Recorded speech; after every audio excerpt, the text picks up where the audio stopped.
It's the greatest aviation mystery of all time. What do you mean we lost track of something as big as a 777? Malaysia Airlines Flight 370 vanished without a trace. Ladies and gentlemen, we are deeply saddened this morning. It is unprecedented for an airplane to disappear. With few clues to go on, aviation experts consider a handful of compelling theories. A fire could affect the electrical system. The possibility of hijack jumps into your face. If it's a mechanical problem, it needs to be corrected. The experts scrutinize the available evidence more closely. One thing you learn is you rule nothing out. And are faced with a shocking explanation about what happened. It's going to be very difficult to say, yeah, we've locked this down now, it can never happen again.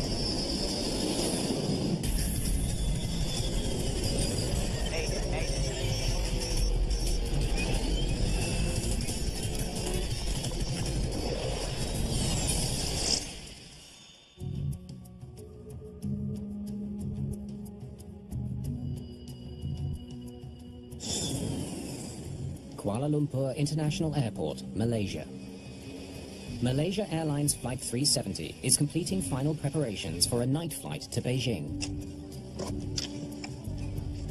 Would you fasten your seatbelt now, please? 227 passengers are on board.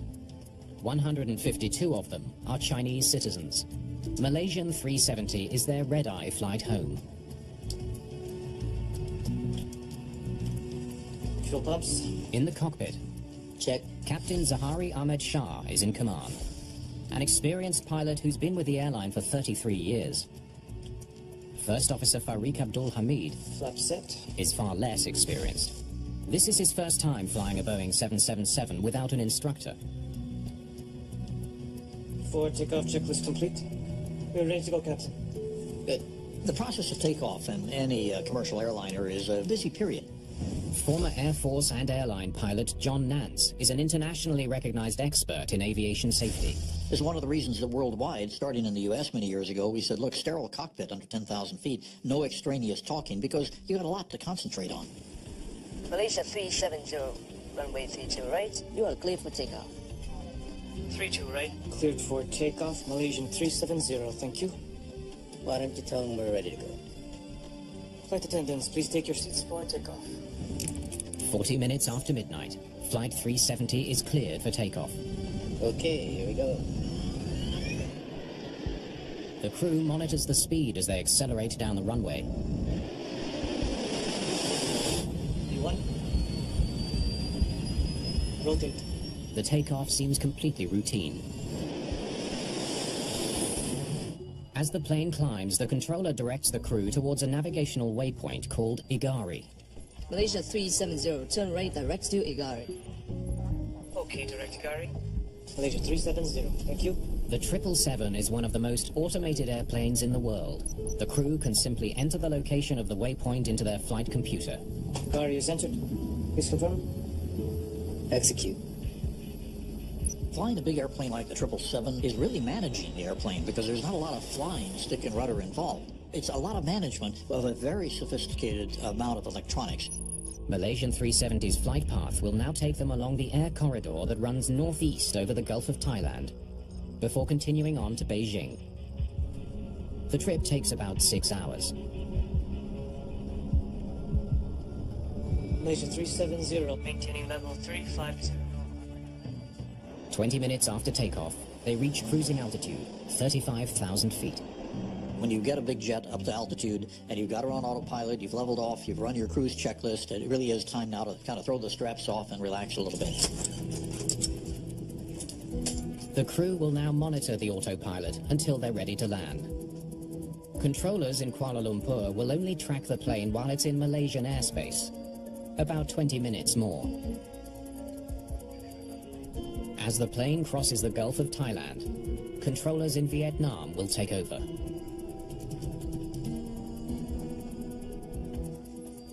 The controller in Kuala Lumpur makes one last transmission at 1:19 a.m. 370, contact Ho Chi Minh, 120 decimal 9. Good night. Good night, Malaysia 370. When we found out what was said from the cockpit of Malaysian Flight 370, it was perfectly routine, absolutely boilerplate. That's what airline pilots and flight controllers say to each other. The crew is expected to contact Vietnamese controllers in less than 1 minute.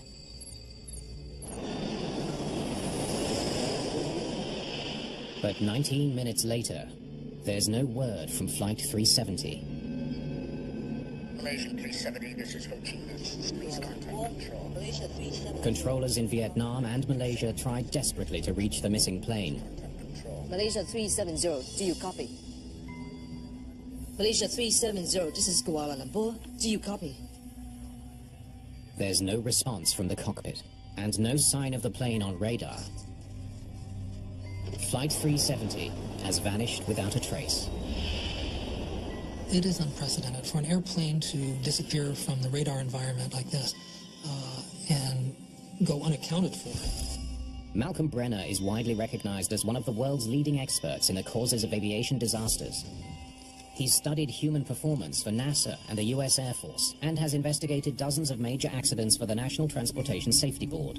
This accident has caught the attention of the world in a way I have not seen in a 40-year career in aviation. This was probably going to be the #1 mystery in commercial aviation history and aviation history. In fact, everybody had looked at Amelia Earhart as the #1. I think this clearly displaces it. Ladies and gentlemen of the media, we are deeply saddened this morning with the news on MH370. Stunned family members demand answers from the airline, while aviation experts worldwide scramble to try to explain what might have happened to the missing plane. In that situation, everything's on the table, including disorientation, smoke, fire, mid-air collision, you name it. Finding out what caused this disappearance is crucial for the entire aviation industry. If it's a mechanical problem, it needs to be corrected. If it's a security breach of some type, that needs to be corrected. If it was something wrong with the cargo, whatever the issue was, has to be rectified. Malaysian authorities immediately launch a massive search for Malaysia Airlines Flight 370. Australia, the US, and China soon join the hunt. In the first couple of days, we really had no idea what to think, except that we couldn't find the airplane. It's difficult to know where to look. Flight 370 has disappeared over the Gulf of Thailand, where there is limited radar coverage. Radar systems are on about 10% of the surface of the Earth. As you can imagine, there are no radar systems other than shipborne ones over the oceans. So you have a physical inability to cover much of the Earth's surface where it's ocean. No ships in the region reported spotting a plane on radar, and there's no sign of any floating aircraft debris. Desperate to save any potential crash survivors, searchers turn to another technology. It's called ACARS, Aircraft Communications Addressing and Reporting System. The ACARS system uses satellites to transmit information between the ground and the aircraft in flight. Chris McLaughlin is a vice president at Inmarsat, the company that runs the satellite network. It's a primary form of communication between the controllers and the airline itself and the pilots in the air. ACARS was intended to be a link with no concept that you'd ever be able to track an aircraft with it, because why would you need to? Because you were in communications with it. Unlike GPS, ACARS does not provide constant location data, but what it does provide is vital information on how the plane is performing, including, crucially, its fuel load. This allows investigators to estimate how far it could have flown. But without knowing the direction of flight, it's not much to go on. The search area grows to more than 100,000 square miles. The element that I think was the most startling was, what do you mean we didn't know where this airplane was? What do you mean we lost track of something as big as a 777? This isn't the first time that an airliner has vanished. Air France Flight 447 disappeared over the Atlantic Ocean in 2009. Though floating debris was found within days, it took nearly 2 years to find the sunken wreckage. Leopold Sartorius was a key investigator during that search. In the case of the Malaysian, apparently the search area is at least 3 to 4 times bigger than the original Air France 447 search area, which already was quite huge. French investigators ultimately conclude that the pilots on Air France Flight 447 made a series of stunning errors leading to the crash. That conclusion would have been impossible without the undersea recovery of the plane's black boxes. What do you think? What do we need to do? I don't know, it's going down. We had much more than investigators seem to have today in the case of Malaysian. Already with all we had, it was very difficult to reach conclusions without getting the flight recorders. In the search for Flight 370, there's no time to lose. Ocean currents could already be moving the flight recorders, or worse, burying them under silt. A careful review of the passenger manifest by Malaysian police turns up an alarming lead. 2 passengers boarded the plane illegally. Very early in the case, it was determined that there were passengers using stolen passports that were in the Interpol database as stolen passports. It suddenly seems possible that Flight 370 hasn't crashed after all. Perhaps hijackers somehow seized control of the plane. I began to develop a hope, because it didn't appear that there was any wreckage in the water, that this was not only a hijacking, but that it was a hostage-taking, and we would hear a demand for 200-some-odd hostages to be repatriated if certain things were done. That was the best hope.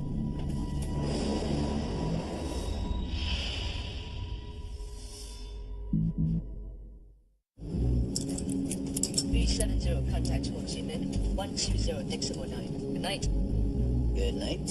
Malaysia 370. Since 9/11, mid-air hijackings are extremely unlikely. Want me to grab your coffee?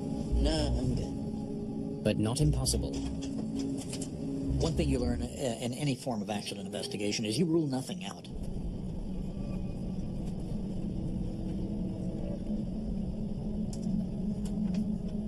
If the captain or the co-pilot need to use a restroom, they come out of that cockpit. Tom Fuentes is uniquely qualified to consider how a hijacking might unfold. He spent 29 years with the FBI. So all the security in the world means nothing when they leave the controlled environment of the cockpit.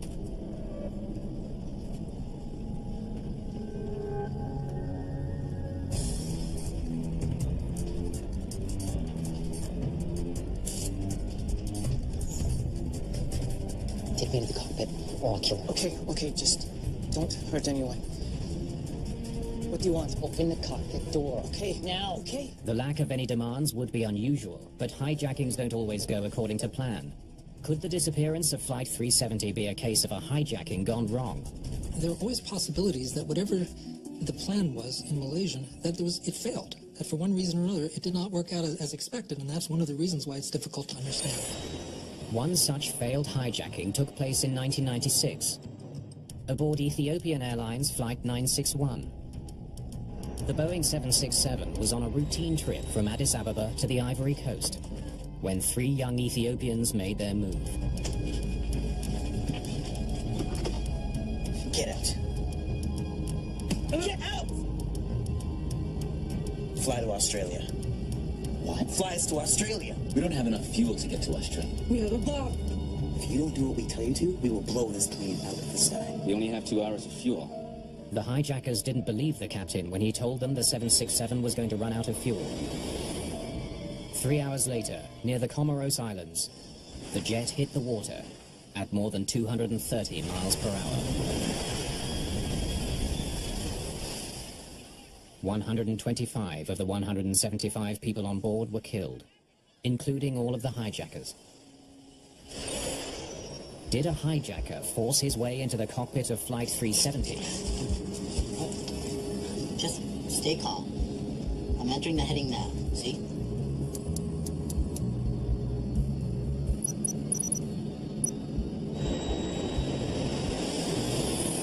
I thought that there was a very strong possibility that if that plane turned around, it could have crashed into the jungles of Malaysia or into the jungles of Indonesia. If it went through all of the vegetation into a swamp, which would keep it from, the fire from being found, that it would be very easy for a plane to crash in the jungle and not be found. Agencies around the world scour radar records for clues. Then, on March the 11th, Good evening, ladies and gentlemen. 3 days after the plane's disappearance, the Malaysian military releases radar data that seems to support the hijacking theory. 3 minutes after its last radio call, Flight 370 made a sharp turn off course. The moment that it appeared that there was a shadowy trace of this airplane making a left turn, immediately after the last radio call with air traffic control, the possibility of hijack jumps into your face.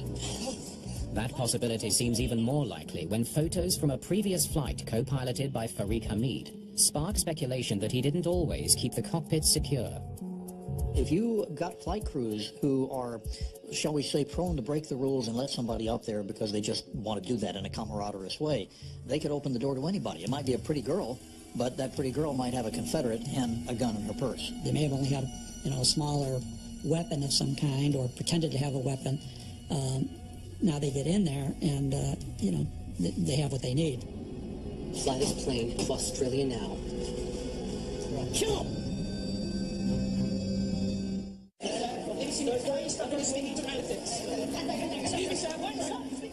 In the media frenzy surrounding the disappearance of Flight 370, there is talk of a possible hijacking. But for aviation experts, something about the theory doesn't fit. I just need to check my charts. Is that all right? Hurry up. Pilots have several ways to send emergency signals to the ground. Okay, just calm down. I'm entering the headings now, see? You've got radios to talk on, you've got emergency frequencies, you can put something in the ACARS system and type it in, and you've got a code that you can put into the transponder that instantly lets the world of aviation know you've been hijacked. They refer to that as squawking. It's sending out a special frequency that would go back to the control tower and to the airline and say, this is the hijacking code. But air traffic controllers never received a squawked code or any other alert from Flight 370. And an intensive police investigation has lifted suspicion from the passengers traveling on stolen passports. They certainly had no links to terrorism. In fact, no one on board seems to have any connection with any terrorist group. We're talking of thousands of people looked at, interviews being done, families, inquiries made with families. And I think that at least the public should realize that this was a very, very extensive investigation. 370, contact Ho Chi Minh, 120 decimal 9. Good night. Good night, Malaysian 370. With armed hijacking looking less likely, authorities focus on a few existing leads in the case, including some troubling timing. 2 minutes after the last voice communication from the cockpit, Flight 370's transponder cuts out. Transponders transmit information like flight number and position to controllers on the ground. Losing that signal makes it harder to track the plane. Even more troubling, a few minutes after the transponder cuts out, the signal from the ACARS system also switches off. Turning off the transponder is extremely straightforward, extremely simple, even on a sophisticated jet like the 777. Turning off an ACARS is not so simple. It takes a lot of knowledge. It's difficult to imagine a routine glitch that would cause the sudden loss of both systems. The answer probably lies elsewhere. Got a fire on board. There are only two things after a while that begin to parse out. One is that this was a purposeful act, and the other is a massive emergency. I need you to stay seated and use this to breathe. There's a lot of systems here. An onboard fire is one of the most catastrophic emergencies a crew can face. Transponders out. Oh, they've got an error on the hydraulics. It can damage multiple systems, including electronics. There goes the ACARS. Sometimes Masts on. in unpredictable ways.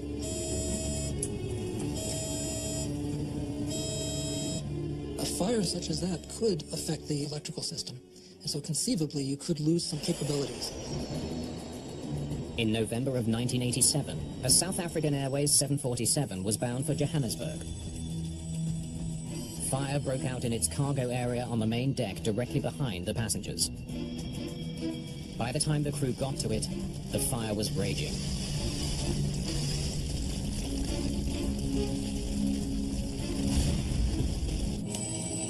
We'll check the breaker panel as well. The captain initiated an emergency descent. Mauritius, Springbok 295. Springbok 295, Mauritius, good morning, go ahead. Good morning. We have a smoke problem and we're doing emergency descent to level 15. Thick, noxious smoke filled the cabin, and the captain lost power to key instruments. We've lost a lot of electric. We haven't done anything on the aircraft. The South African 747 never made it home. 159 people died when the plane hit the Indian Ocean. The cargo manifest from Malaysia Airlines Flight 370 reveals it was carrying some potentially dangerous cargo. 487 pounds of highly flammable lithium-ion batteries. Is it possible that they sparked a catastrophic fire? The amount of, or the weight of lithium-ion batteries exceed normal standards. considered to be safe, or did they violate that and put too much on, and then maybe put it in the wrong cargo area where the fire suppressant wasn't as robust as where it's supposed to be? We put a fire on board. Mayday, Mayday. This is Malaysia 370. We have a fire on board. There goes the A-cars. A sudden fire might explain both the failure of the cockpit instruments and the abrupt left turn. I think we should turn around. Head back to the airport. Right. Turning left. Heading 240. Perhaps the crew was changing course to prepare for an emergency landing. The crews do have oxygen, and one of the first things they do in the event of fire or smoke is to don the oxygen, and that will give them at least an hour of oxygen they can work with. So there is that possibility. But the fire theory has a major flaw. The main problem with the fire scenario not seeming likely to me is the number one thing is that there was no radio call. The cargo bay's fire alarm should have sounded before the fire had spread. The first thing that I'm going to do is oxygen mask on 100%, make sure my buddy over here has his or her oxygen mask on. We're going to declare an emergency immediately. We're going to turn the airplane around. We're going to look for the nearest suitable airport. There's another compelling reason to doubt that a fire brought down Flight 370. In London, a small team of engineers at Inmarsat has made a startling discovery. The team began looking on Sunday and initially found something they couldn't quite believe. What they've uncovered immediately casts a troubling new light on the mysterious events aboard Flight 370. Inmarsat technicians have made a stunning discovery. Deep in the ACAR's data, they've uncovered a series of automated signals, or handshakes, received from Flight 370 long after it was assumed to have crashed. It's done through an invisible handshake or ping between the network and the unit itself. The plane's ACAR's computer continued to answer the automated pings from the Inmarsat ground station every hour from 2:25 a.m. until 8:19 a.m. The aircraft was continuing to signal a request for service, not for minutes up to the loss, but for over 7 hours after it had disappeared from the radar system. The discovery means Flight 370 did not crash into the Gulf of Thailand, but was in the air for another 7 hours. What changed everything to me and everybody else was the Inmarsat satellite data. That's what says, wait a minute, that plane flew for hours. A 7-hour flight makes it nearly impossible to believe a fire brought down the plane. If you have a generalized fire, the airplane is not going to be capable of flying that many hours. The timing matches earlier ACAR's data about Flight 370's fuel consumption. The plane had enough fuel to keep flying on autopilot for 7 hours. But no one knows what was happening on board during all that time.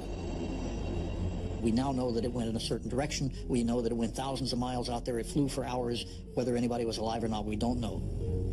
Once the plane's fuel tanks ran dry, the two engines would have cut out one after another, putting the 777 into a downward spiral until it crashed into the sea. The new scenario bears a striking resemblance to another mysterious accident. In August 2005, Helios Flight 522 was en route from Cyprus to Athens. Operation, this is Flight 522, over. Flight 522, what can I do for you? You have a tick-off complete warning on it. In the cabin, oxygen masks suddenly dropped. To the pilots, the alarms made no sense. And then the plane went silent. An hour and a half later, the Greek Air Force scrambled 2 fighter jets to investigate. They spotted someone slumped over the controls in the first officer's seat. But there was no sign of the captain. CC, there is one figure in the cockpit of Helios 522. It appears non-responsive. They saw someone moving in the cockpit just before the 737 suddenly turned and made a quick descent. As the plane sped downward, the person in the cockpit finally acknowledged the fighter jet. But no words were exchanged. Moments later, Helios Flight 522 slammed into the ground. An investigation into the Helios crash revealed that the previous cabin crew had reported seeing ice on the rear service door. A ground engineer investigating the problem ran tests that required him to switch the cabin pressurization control from automatic to manual, but he didn't switch it back. When the plane took off again, the cabin didn't pressurize automatically and oxygen levels began to drop. Hypoxia can result in headaches, confusion, difficulty understanding what's happening, memory loss, shortness of breath. And what's especially sinister about hypoxia, and all pilots are warned about this, is that you don't recognize that you're impaired. Overhead masks deploy when cabin pressure gets too low, but they only supply oxygen for about 12 minutes. Slowly starved of oxygen, the passengers and crew drifted off to sleep. Everyone on the plane was unconscious, with the exception of one flight attendant who somehow had received oxygen. By the time that flight attendant reached the cockpit, the plane was out of fuel. There was no way for him to save the plane.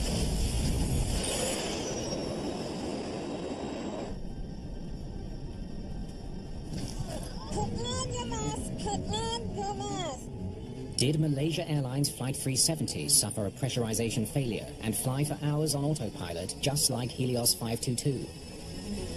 Generally, an airplane is on autopilot for most of the flight, so in case both pilots could not pilot the airplane anymore, the autopilot would do what it's supposed to do. The Malaysian flight was flying at 35,000 feet. This is higher than Mount Everest, and without oxygen, you can expect 30 to 60 seconds of useful consciousness. An Australian Transport Safety Board report helps narrow the search area with the finding that Flight 370's straight and level path in the final hours is consistent with an onboard hypoxia event. But there are some troubling details that suggest something was very wrong aboard Flight 370. Be right back. All right, thanks. Well before hypoxia could ever have set in. Hypoxia and disorientation is not consistent with turns that are made that would never have been programmed into the computer, even the wildest imagination. Careful analysis of the evidence has revealed that Flight 370 made 3 turns over the next hour and a half, after the last radio call. First a turn to the left, then 2 more, taking the plane west, then south towards Antarctica. For Malcolm Brenner, those turns strongly suggest someone in the cockpit deliberately flew the plane off course. It is conceivable that a pilot could deliberately depressurize the airplane. That as part of an effort to hijack the airplane or take it for some purpose, it would be possible from the cockpit to turn off the pressurization and produce a Helios-type event. The big questions now: who made those mysterious turns, and why? 370, contact Ho Chi Minh, 120 decimal 9. Good night. Good night, Malaysia 370. Investigators are struggling to explain a series of mysterious turns made by Flight 370 after its last radio call. That's weird. Transponder just went off. Anything else effective? Hang on. The A-cars is out too. You always want to have an open mind. Catastrophic failures can happen. You want to consider that. If multiple flight systems failed at the same time, it's possible the problem might have confused the pilots. Damn thing's still not working. Maybe I'll try rebooting it. Yeah. Hang on. Let me take a look.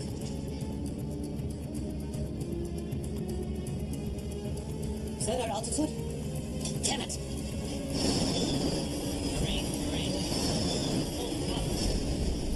But when considering all the facts of Flight 370, that scenario just doesn't stand up. The 777 is designed to have multiple backups, making it extremely unlikely that enough systems could fail to put the flight in jeopardy. The whole watchword is to let these airplanes do much of the work of making sure everything is backed up, including the backups. Multiple failures are also hard to reconcile with the fact that the plane kept flying for 7 hours. It just doesn't seem to fit the evidence we know of the flight. For investigators like Brenner, the evidence makes it hard to ignore a rare and horrifying possibility: that Flight 370 was brought down by a deliberate human act. 2 different systems went out at a similar time, the transponder and the A-cars. The only purpose of these systems is to communicate with the ground, and there's no obvious electrical connection why both would be going out, other than a human involvement. Everything comes down to deliberate action by somebody for some reason. If Malaysia Flight 370 was brought down on purpose, it wouldn't be the first time for a commercial airliner. There are 6 accidents over the last 40 years around the world that have aspects of a deliberate action. In several cases, they appear to be impulsive, but in 2 cases, it appears that the pilots, although they were having psychiatric problems, they appeared to have careful planning and deliberately wanted to hide the fact that what they were doing would be a crime. That was the controversial finding made by a team of US investigators after the tragic crash of Silkair Flight 185. On December the 19th, 1997, the Boeing 737 was flying from Jakarta to Singapore. Good afternoon, ladies and gentlemen. This is your captain. My name is Zhu Ming. On the flight deck this afternoon, with me is First Officer Duncan Ward. Moments after the crew's last scheduled radio call to Indonesian controllers, the plane banked sharply and went into a steep dive. There were no survivors. Searchers managed to recover the Silkair flight data recorder and cockpit voice recorder. Ready when you are. But both machines were switched off before the plane went into its fatal dive. I am. 200. Investigators discovered the plane's pilot, Zhu Ming, had recently lost more than $1 million in the stock market and was scheduled to repay the debt when he got back to Singapore.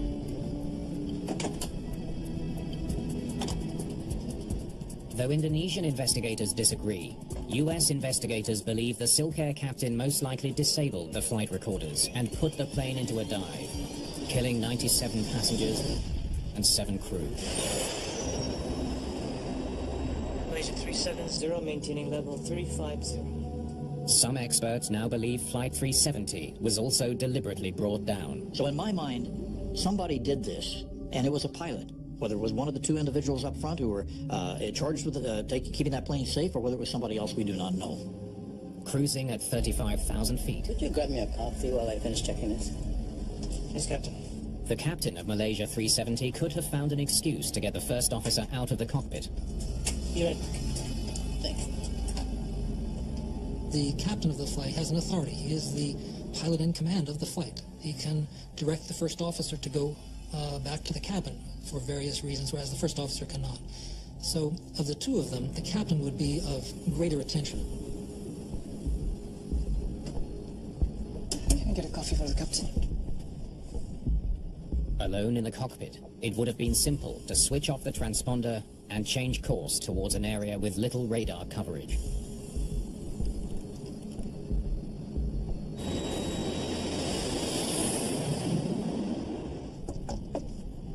Hey, open up in there. A few minutes later, he may have tried to switch off the ACARS, not realizing that part of the signal would stay on. All right in there. You can't turn off the handshakes for Inmarsat without actually getting into the electronics of the aircraft itself. That's just something that people wouldn't know how to do. Captain, A pilot can stop the door being opened from the outside, open the door. and it's designed to be extremely secure when locked. The hardened door, no one else is getting in, good, bad, or otherwise. So if a good guy is in there, yeah, they're locked in. If a bad guy's in there, he's in there safe too. If the captain of Flight 370 took control of the cockpit and hijacked his own plane, Captain, open the door. it's unlikely that anyone else on board could have raised an alarm. As far as communication on an emergency basis from the cabin crew to the ground, you're almost always going to be unsuccessful with a cell phone. Hey, Captain, open up in there. And there really is no method of just picking up the phone, bypassing the cockpit, and calling the ground. You're pretty much along for the ride. Captain, open the door. Cabin pressure can be adjusted manually, a safety feature in case it malfunctions. But that also makes it possible to incapacitate everyone else on board. Hey, you all right? There's one consideration in terms of neutralizing the other crew member or other crew members. Captain.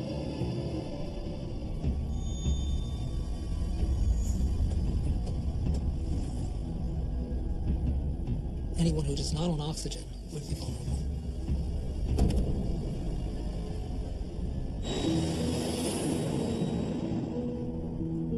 Passengers who managed to put on their masks would have run out of oxygen in about 12 minutes. With passengers and crew dead, all that's left is to make the plane disappear. The flight over the next hour makes several more turns which appear to be human-directed, and finally ends up flying in a heading to Antarctica. So the appearance is that this is a carefully thought-out effort to evade detection. You know, I feel very strongly, very, very strongly, given all the evidence that we think we have, we always have to put that caveat on it, that whoever did this intended for the airplane and the passengers to simply vanish from the planet. If Flight 370 was in fact brought down on purpose, one of the most difficult questions to answer is why. Between the two pilots, the captain and the first officer was an exuberant, brand new young pilot who's just getting ready to get married. There are absolutely no earmarks that would be consistent with either a religious zealot or somebody who wants to end his life, let alone that of everybody else aboard. But you turn to the captain, and there are no earmarks there either. Malcolm Brenner thinks an event from 1994 may provide some insight. For me, the clearest model is the FedEx example, and the only reason we know about that clearly is because it failed. A FedEx flight engineer, at risk of being fired for lying, boarded a DC-10 with concealed weapons. He had a history of being quite brilliant. He was an engineer. He had a good Air Force record, but he also had a history of psychiatric problems.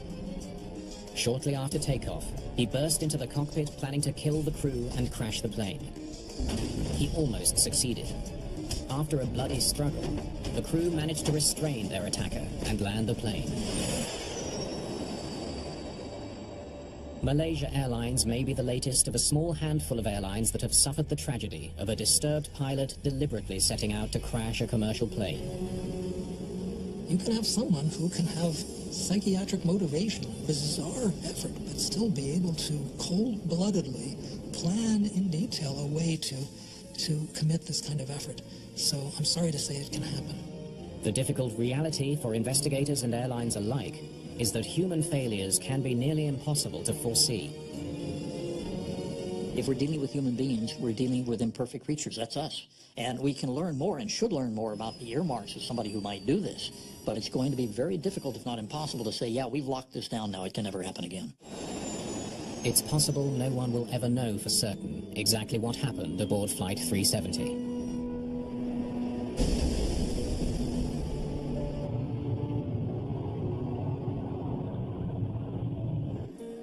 But perhaps the most important lesson from this tragedy has already been learned. The one lesson that I think immediately comes out of this is that we've got to know where all these airplanes are all the time, and that's very simple to do and very inexpensive. You simply hook a GPS up to one of those transmitters that in most cases are already there and cause it to send its position about every 5 or 10 minutes and make sure that nobody in the airplane can turn it off. Maybe one of the first things that will happen is that individual airlines will decide we are going to track and make that a point of difference in the way they sell their tickets. Maybe another thing that will happen is that the US FAA will simply mandate it. The whole world has an interest in what happened here and finding out what happened so that we can start to prevent it and see that it never happens again.